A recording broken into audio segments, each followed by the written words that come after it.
माननीय अध्यक्ष जी ने और श्री राजनाथ जी ने 29 जनवरी को एक भारत के मन की बात कार्यक्रम को दिल्ली में इसका शुभारंभ किया था और 300 से ज़्यादा रथ, लगभग 20,000 से ज़्यादा छोटी छोटी मीटिंगें, 100 से ज़्यादा विशेषज्ञों की बैठक, सोशल मीडिया, व्हाट्सएप, वेबसाइट के माध्यम से लोगों के सुझावों को एकत्रित करके 6 करोड़ से ज़्यादा लोगों का और जन भागीदारी का एक पूरा संवाद कार्यक्रम चलाते हुए ये संकल्प पत्र तैयार किया।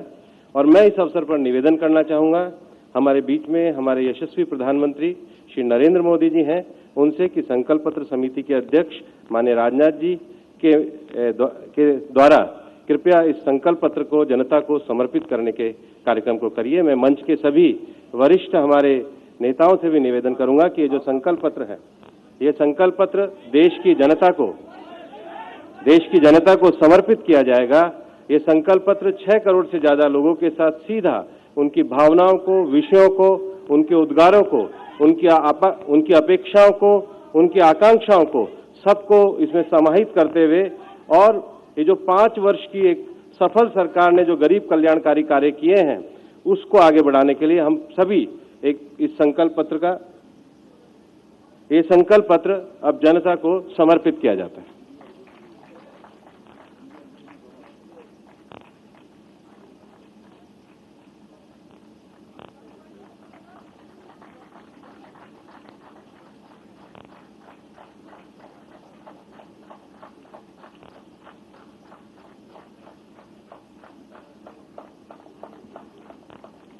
अब मैं आमंत्रित करूंगा संकल्प पत्र समिति के हमारे अध्यक्ष माननीय राजनाथ जी को कि वो आए और इस संकल्प पत्र का दृष्टिकोण हम सबके सामने रखें।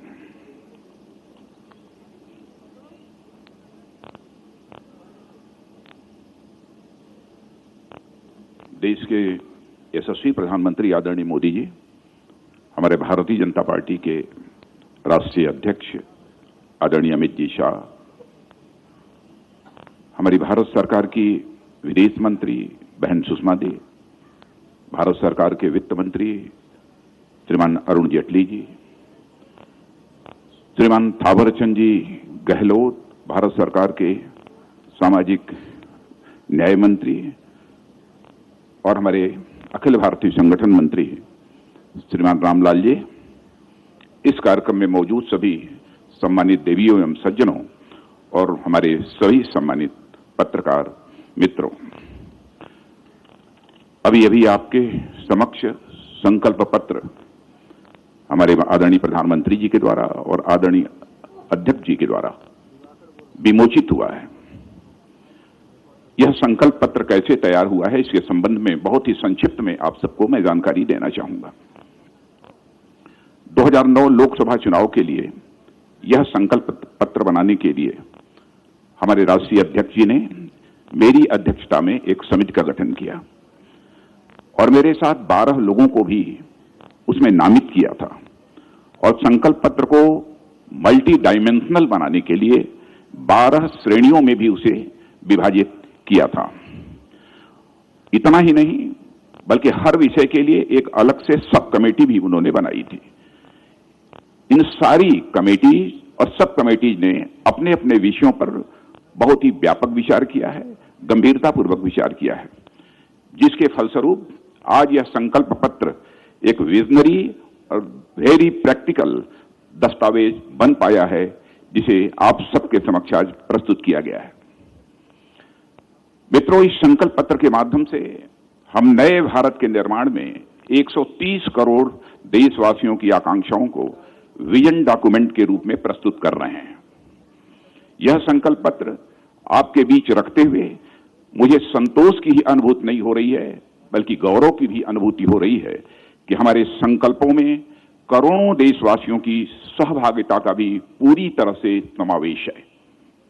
भारत के मन की बात, जिसकी चर्चा भी भूपेंद्र जी यादव ने की है, के माध्यम से देश के सभी क्षेत्रों, सभी वर्गों और सभी समुदायों के साथ विस्तृत एवं व्यापक संवाद के बाद अपने दृष्टिकोण का यह दस्तावेज आज हम लोगों ने देश के सामने रखा है।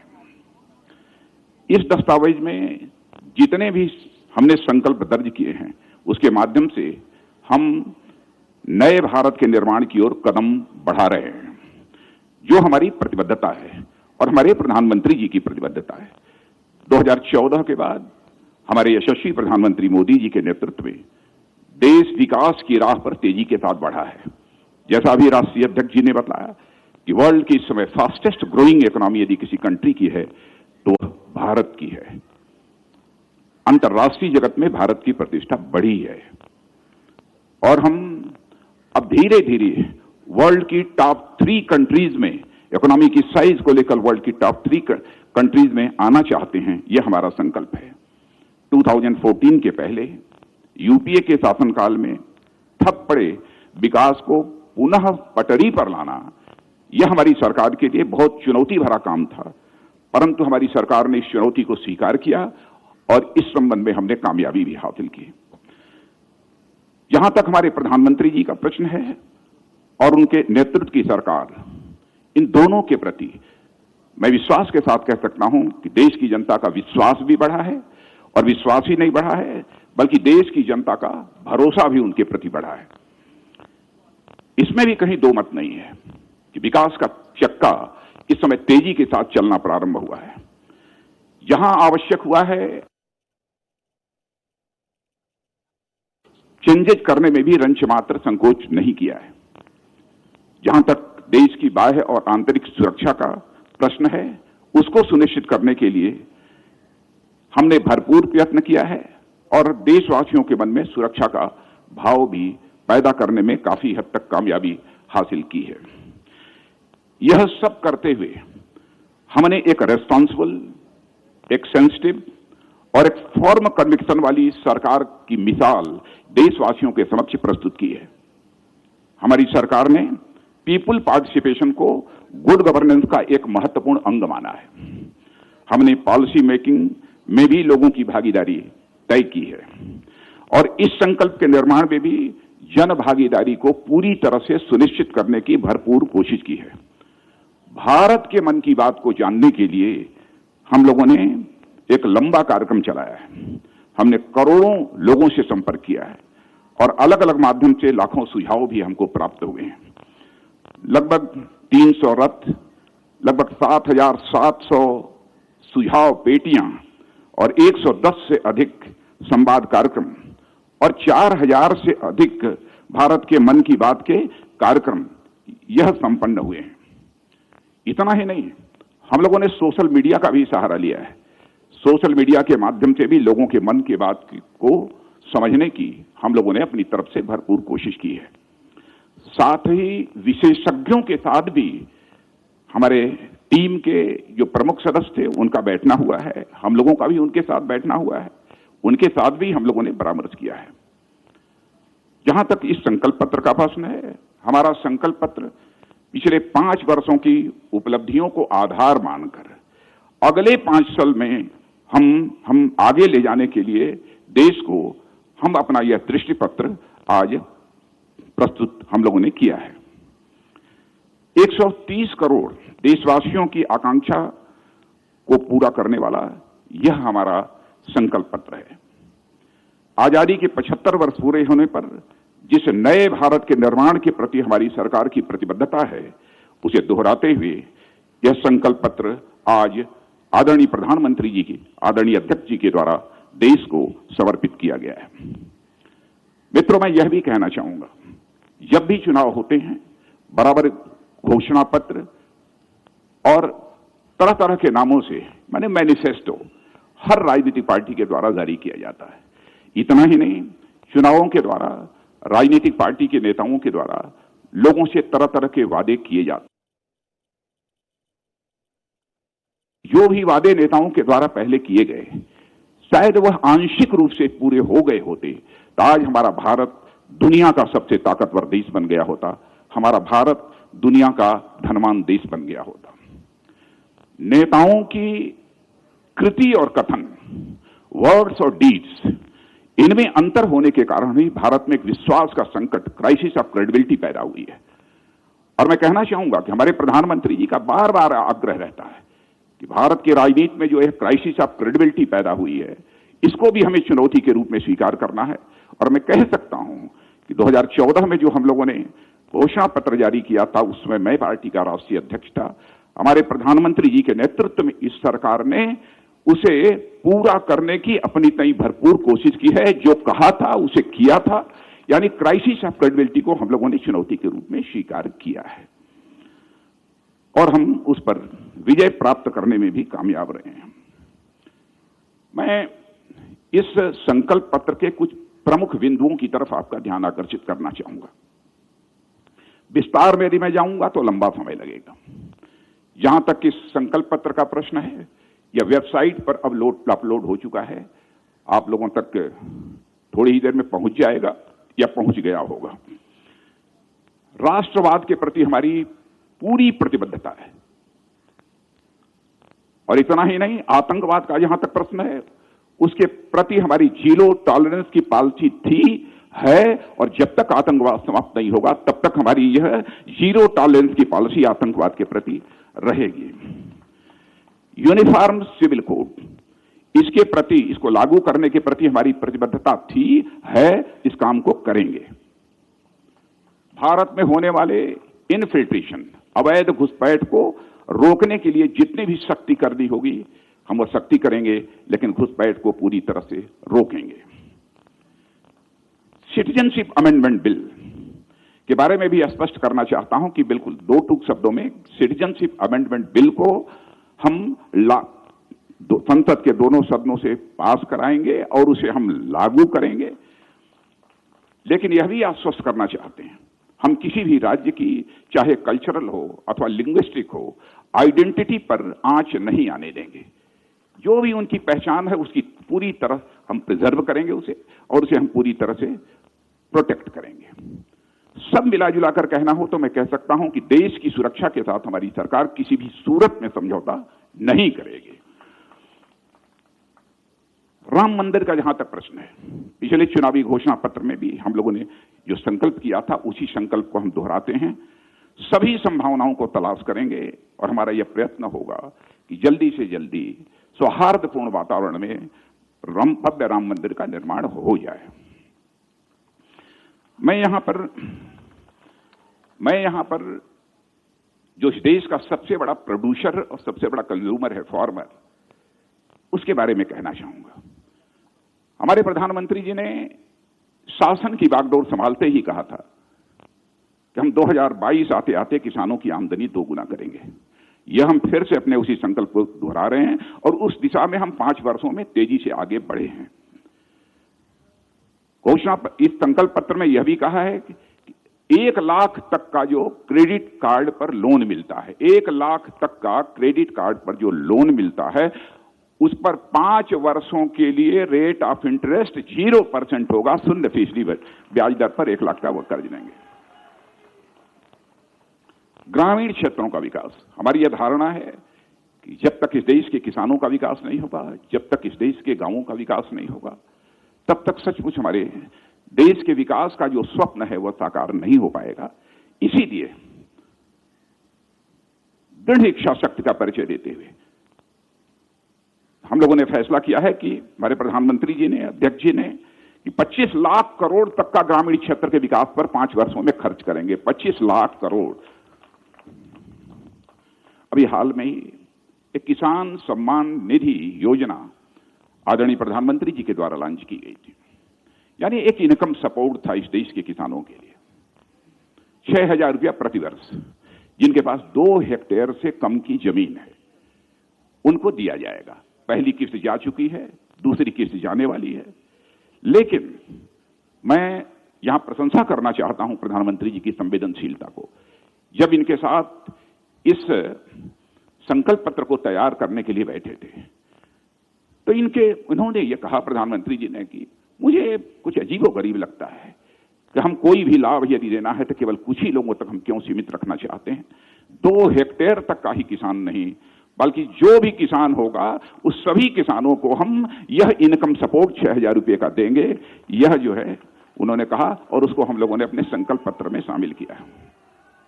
सभी किसानों को यह किसान सम्मान निधि का लाभ मिलेगा। बड़ी बात, यह भी हम लोगों ने फैसला किया है, आजाद भारत के इतिहास में शायद किसी ने सोचा नहीं होगा कि स्मॉल और मार्जिनल फार्मर्स, छोटे और सीमांत किसानों को पेंशन की सुविधा भी देंगे। 60 वर्ष के बाद पेंशन की सुविधा भी देंगे। राष्ट्रीय व्यापारी आयोग, हमारे देश के व्यापारी समाज की बहुत लंबे अरसे से यह मांग चली आ रही थी। आयोग बहुत सारे बन गए, लेकिन ट्रेडर्स का, बिजनेसमैन का, इनकी चिंता करने वाला अभी तक कोई आयोग नहीं बना। तो इस संकल्प पत्र में हम लोगों ने यह संकल्प लिया है कि हम राष्ट्रीय व्यापार आयोग बनाएंगे। और राष्ट्रीय व्यापार आयोग जो बनाएंगे, इनएक्टिव यह आयोग नहीं होगा, बल्कि वेरी इफेक्टिव आयोग होगा। एक ऐसा हम राष्ट्रीय व्यापारी आयोग बनाएंगे। यदि हम लघु और सीमांत किसानों को पेंशन दे रहे हैं तो अपने देश के हम अपने व्यापारियों को नहीं छोड़ सकते। इसीलिए हम लोगों ने यह भी संकल्प पत्र में कहा है कि हम देश के छोटे दुकानदारों को भी पेंशन की सुविधा 60 वर्ष के बाद मुहैया कराएंगे। समावेशी विकास, इंक्लूसिव ग्रोथ इस देश का होना चाहिए। यह हम सबकी चाहत है। समाज के सभी वर्ग, चाहे एससी हो, चाहे एसटी हो, चाहे महिला हो, दिव्यांग हो, कोई छूटे ना, सबका विकास होना चाहिए। यह इसका पूरा संकल्प हम लोगों ने अपने संकल्प पत्र में लिया है। और मैं आपसे निवेदन करूंगा कि आप जो हमारा संकल्प पत्र है उसके डिटेल में, उसके विस्तार में जाएं तो सारी चीजें आपको वहां पर मिल जाएंगी। एक संकट, और संकट ही नहीं बल्कि मैं इसे देश की एक चुनौती भी मानता हूं, जो समय समय पर पैदा हुआ है, रीजनल डेवलपमेंट को लेकर रीजनल इम्बैलेंस, क्षेत्रीय असंतुलन। हम लोगों ने यह तय किया है कि भारत के अंदर जो रीजनल इम्बैलेंस है उसको हम समाप्त करके ही दम लेंगे। और मैं प्रधानमंत्री जी को विशेष रूप से बधाई देना चाहता हूं। जब से आपने प्रधानमंत्री की जिम्मेदारी सौंपी है, बराबर आपने इसकी चर्चा की है और क्षेत्रीय असंतुलन को कम करने के लिए, धीरे धीरे उसे पूरे समाप्त करने के लिए आपने कई प्रभावी कदम भी उठाए हैं। एक और आपको याद दिलाना चाहता हूं, प्रधानमंत्री जी ने यह भी कहा था, चुनाव को लेकर इस देश को बहुत बड़े खर्च का वहन करना पड़ता है, बहुत बड़े खर्च की जिम्मेदारी संभालनी पड़ती है। पैसा किसका खर्च होता है? जो हमारे देश के आम नागरिकों की जेब से पैसा आता है, करों के रूप में, वही खर्च होता है। कोई भी संवेदनशील प्रधानमंत्री होगा, स्वाभाविक रूप से उसके मन के अंदर यह भाव पैदा होगा। तो प्रधानमंत्री जी ने उसी समय कहा, देश की जनता का आह्वान किया था, इस पर बहस होनी चाहिए कि देश में सारे चुनाव साथ हों, हर महीने चुनाव नहीं होने चाहिए। तो यह भी हम लोगों ने यह संकल्प इसमें लिया है कि हम इस पर बहस करेंगे और इस पर कंसेंसस बनाएंगे। यह भी हम लोगों का संकल्प है। गुड गवर्नेंस का जहां तक प्रश्न है, गुड गवर्नेंस के बारे में मैं समझता हूं कि कोई बहुत लंबी चौड़ी बात करने की आवश्यकता नहीं है। यह सभी स्वीकार करते हैं। यहां पर हमने बहुत सारे स्ट्रक्चरल और प्रोसीजरल रिफॉर्म्स किए हैं, वहीं पर सिस्टम में भी काफी चेंजेस लाए हैं। उदाहरण तो हमारे पास कई हैं, लेकिन मैं एक का उदाहरण देना चाहता हूं, direct benefit transfer system. Direct benefit transfer system से जो सहायता, चाहे वो विडो पेंशन हो, ओल्ड एज पेंशन हो, चाहे वो कोई सब्सिडी हो, यह पहले मिडिल मैन के माध्यम से जो लोगों के द्वारा पहुंचती थी, अब वो डायरेक्ट बेनिफिट ट्रांसफर सिस्टम के माध्यम से पहुंचना प्रारंभ हुई है। जिसका परिणाम यह हुआ है कि हम लोगों ने 1,10,000 करोड़ रुपए की बचत की है। सिस्टम में चेंज लाने का यह लाभ होता है, प्रोसीजर्स में चेंज लाने का इतना बड़ा यह लाभ होता है। मजबूत करेंगे। हमारे केंद्र राज्य सरकारों के संबंध बहुत ही बेहतर हों, प्रगाढ़ हों। हम उसको और अधिक मजबूत करने के लिए जो भी आवश्यक होगा कदम उठाएंगे। मैं मित्रों यहां बहुत ही संक्षेप में एक और चर्चा करना चाहता हूं कि हमारे प्रधानमंत्री जी ने अपनी प्रतिबद्धता दोहराई है बार बार, 2022 तक हम नए भारत का निर्माण करेंगे जब आजादी के 75 वर्ष पूरे होंगे। तो उसको पूरा करने के लिए हम क्या क्या करने वाले हैं? तो ऐसे हमने लगभग 75 स्टेप्स, 75 कदम तय किए। मैं उनमें से सारे पॉइंट्स की चर्चा नहीं करूंगा, लेकिन कुछ सैलिएंट पॉइंट्स कि 2022 तक किसानों की आय को 2 गुना करेंगे और 60 वर्ष की आयु के उपरांत सामाजिक सुरक्षा सुनिश्चित करने के लिए छोटे और सीमांत किसान हेतु पेंशन योजना, इसकी मैंने चर्चा कर दी है। प्रधानमंत्री कृषि सिंचाई योजना के अंतर्गत सभी सिंचाई परियोजनाएं पूरी करने की दिशा में काम करेंगे, क्योंकि की दिशा में से इरिगेशन के बहुत सारे प्रोजेक्ट जो है लंबित पड़े हुए हैं, उन्हें पूरा करेंगे। और मूलधन के सामान्य पर भुगतान की शर्त पर 0% ब्याज दर पर 1 से 5 वर्ष के लिए 1 लाख रुपए तक का हम कृषि ऋण देंगे, इसकी भी चर्चा की है मैंने। और लैंड रिकॉर्ड का डिजिटाइजेशन करेंगे, उसका जो है हम डिजिटीकरण करेंगे। युवाओं के लिए और शिक्षा के क्षेत्र में कई कदम हैं, लेकिन 2 की मैं यहां चर्चा करना चाहूंगा। उत्कृष्ट प्रबंधन संस्थाओं में सीटों की संख्या बढ़ाने के दिशा में भी हम काम करेंगे। हम सीटों की संख्या मैनेजमेंट के जितने भी इंस्टीट्यूट्स हैं उसमें बढ़ाने का प्रयत्न करेंगे। जो हमारे एक्सेलेंट हमारे इंजीनियरिंग इंस्टीट्यूशंस हैं, उनमें भी हम सीटों के नंबर को बढ़ाएंगे। एक्सेलेंट इंजीनियरिंग कॉलेजेस जो संस्थाएं हैं इंजीनियरिंग की, उनमें भी हम बढ़ाएंगे। और इतना ही नहीं, लॉ से जुड़े जितने भी इंस्टीट्यूट्स हैं, लॉ कॉलेजेस हैं, उनमें भी सीटों को बढ़ाने की दिशा में हम कदम उठाएंगे। बुनियादी ढांचा माने एक इंफ्रास्ट्रक्चर डेवलपमेंट के लिए प्रत्येक परिवार के लिए पक्का मकान, जिसको कि अध्यक्ष जी ने भी कहा है, अधिक से अधिक ग्रामीण परिवारों के लिए एलपीजी गैस सिलेंडर। लेकिन अध्यक्ष जी ने कहा है कि हम सभी गरीब परिवारों के लिए एलपीजी गैस सिलेंडर मुहैया कराएंगे, तो हम इस लक्ष्य को हासिल करके ही दम लेंगे। सभी घरों का 100% विद्युतीकरण, power in every village, power for all, यही लक्ष्य रखकर हमारी यह सरकार मोदी जी के नेतृत्व में काम कर रही है। प्रत्येक घर में शौचालय, 98% घरों में इस लक्ष्य को हमने हासिल किया है। सभी घरों में स्वच्छ पेयजल की उपलब्धता, यह भी हम करेंगे। सभी घरों में स्वच्छ जल पीने के लिए मिले, पीने का पानी मिलना चाहिए। नेशनल हाईवेज का काम बहुत अच्छा हुआ है। नेशनल हाईवेज की लंबाई है जितनी, उसको हम 2 गुना करेंगे, जस्ट डबल करेंगे। हम इस लक्ष्य के साथ अपने कदम आगे बढ़ाएंगे। और शहरों और गांवों में ODF प्लस और ODF 2+ दर्जा प्राप्त करने के लिए स्वच्छ भारत मिशन के अंतर्गत 100% कचरा संग्रह सुनिश्चित करेंगे। वेस्ट मैनेजमेंट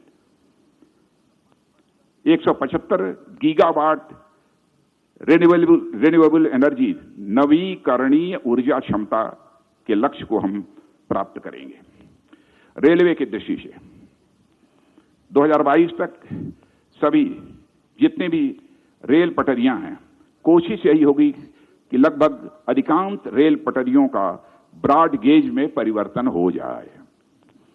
2020 तक यह भी हम लोगों की कोशिश होगी कि सभी रेल पटरियों का इलेक्ट्रिफिकेशन, विद्युतीकरण, वह पूरा हो जाए। हेल्थ की दृष्टि से आयुष्मान भारत के अंतर्गत 1.5 lakh health and wellness centre खोले जाएंगे। यह सिर्फ काम चल रहा है। 75 नए मेडिकल कॉलेजेस और पोस्ट ग्रेजुएट मेडिकल कॉलेजेस की भी स्थापना की जाएगी। और गरीबों के लिए उनके दरवाजे पर ही गुणवत्तापूर्ण प्राथमिक चिकित्सा सेवा सुनिश्चित करने के उद्देश्य से सभी स्वास्थ्य एवं वेलनेस केंद्रों पर टेलीमेडिसिन एवं डायग्नोस्टिक लेबोरेटरी उपलब्ध कराने का भी हम लोगों ने लक्ष्य सामने रखा है। ट्रेन्ड डॉक्टर और जनसंख्या का अनुपात आज बहुत अधिक है। डॉक्टर्स की संख्या हमारे कम है। पूरी कोशिश हम लोगों की होगी ट्रेन्ड डॉक्टर और जनसंख्या के बीच का रेशियो कम से कम 1:1400, 1:1400 हो जाए। यह हमारी यह पूरी कोशिश होगी। पोषण अभियान के अंतर्गत कुपोषण का स्तर घटाने के लिए और कुपोषण में कमी का दर तेज करने का भी लक्ष्य हम लोगों ने निर्धारित किया है। इकोनॉमी, अर्थव्यवस्था, इसका जहां तक प्रश्न है, यह बताने की आवश्यक नहीं है, सारा देश अब इसमें परिचित है। Ease of doing business ranking में भारत की रैंक और भी बेहतर बनाने का काम करेंगे, और भी बेहतर। अभी मैं बोल नहीं रहा हूं कि टॉप 20 में रहेंगे, कहां रहेंगे, लेकिन ये हमारा लक्ष्य है। अभी तक निर्यात, एक्सपोर्ट, उसको 2 गुना करने की दिशा में हमारा यह अब प्रयत्न होगा और सूक्ष्म, मध्यम और लघु उद्योगों के लिए एक खिड़की अनुपालना एवं विवाद समाधान प्रणाली तैयार करने की दिशा में काम करेंगे। यानी हमारे एमएसएमई के जो उद्योग समस्याओं का समाधान हो, यह हम पूरी तरह से सुनिश्चित करेंगे। स्थिर कर प्रणाली सुनिश्चित करने की दिशा में भी कार्य करेंगे। गुड गवर्नेंस की दृष्टि से प्रत्येक व्यक्ति को 5 किलोमीटर के भीतर बैंकिंग सेवा उपलब्ध हो, इसे हम इंश्योर करेंगे। अदालतों का भी डिजिटाइजेशन का सिलसिला चल रहा है, हम इसको डिजिटाइज भी करने की कोशिश करेंगे और इसे मॉडर्नाइज भी करने की कोशिश करेंगे। डिजिटल ट्रांजैक्शन, डिजिटल लेन देन को भी हम बढ़ावा देंगे। और जहां तक सरकारी प्रक्रियाओं का प्रश्न है, उसे पूरी तरह से डिजिटल बनाएंगे।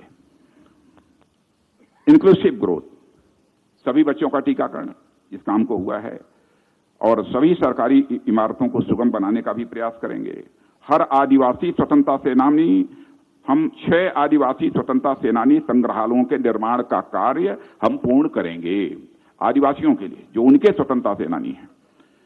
पंच तीर्थ सर्किट का विकास पूरा करने की दिशा में हम काम करेंगे। जैन समाज, छोटे दुकानदारों को प्रधानमंत्री श्रम योगी मानधन योजना में सम्मिलित करेंगे और सभी असंगठित मजदूरों के लिए व्यापक सामाजिक सुरक्षा कवरेज के साथ बीमा, पेंशन आदि यह सब सुनिश्चित करेंगे। महिलाओं के लिए महिला कार्यबल भागीदारी दर बढ़ाने की दिशा में काम करेंगे। वैसे हमारे यहां महिलाओं का पार्टिसिपेशन, अन्य सर्विसेज की बात छोड़ दीजिए, हमारी फोर्सेस में भी बढ़ा है, काफी बढ़ा है। देखिए और अधिक आगे बढ़ाएंगे। 3 तलाक के विरुद्ध कानून बनाकर मुस्लिम महिलाओं के लिए हम न्याय सुनिश्चित करेंगे। सांस्कृतिक धरोहर 2022 तक स्वच्छ गंगा का लक्ष्य हम प्राप्त करेंगे। स्वदेश दर्शन, प्रसाद और हृदय योजना के अंतर्गत सभी परियोजनाओं के कार्य को शीघ्रता से पूरा करेंगे। सभी राष्ट्रीय संग्रहालयों के संग्रहों का डिजिटाइजेशन करेंगे। मित्रों, यह सब जो प्रमुख हमारे विजन डॉक्यूमेंट के बिंदु थे, पॉइंट्स थे, उस ओर मैंने आप सबका ध्यान आकर्षित किया है और मैं पुनः इस बात को दोहराना चाहता हूं कि हमारी सरकार का जहां तक प्रश्न है, नरेंद्र भाई मोदी के नेतृत्व में, जैसा मैंने पहले कहा, जन सामान्य का भरोसा और विश्वास बढ़ा है। इसलिए हम जो कहा है हमने, उसे हम करके ही दम लेंगे। इसी संकल्प के साथ हम यह संकल्प पत्र देशवासियों के समक्ष प्रस्तुत कर रहे हैं। आप सबको बहुत बहुत धन्यवाद। माननीय